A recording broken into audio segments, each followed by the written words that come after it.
Here we are at the hammer rack again. Made some modifications to it. Moved this board out so it was 2 inches from this one, and then added a third one back here, and that's got the 2-inch spacing here too. So this gap here is just in case there's enough room. A lot of these hammers are a little bit too long, but why not, you know? In fact, I could have even added another piece back here and made another row. So it's infinitely adjustable to a person's needs. There's 13 hammers hanging in this thing right now, and I know there's a couple more laying around somewhere.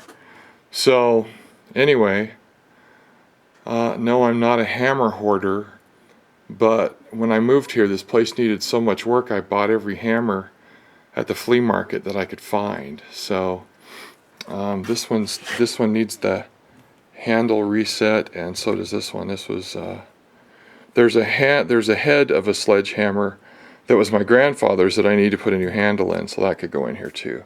And the snap-on is oh well, if you misuse them, they die.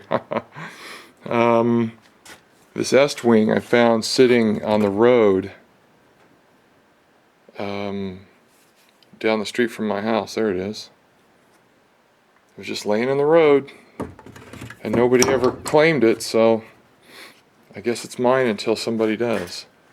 So anyway, it's a little easier to see with the slope on it.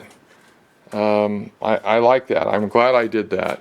I just picked a 1/2 inch per step, and it looks nice.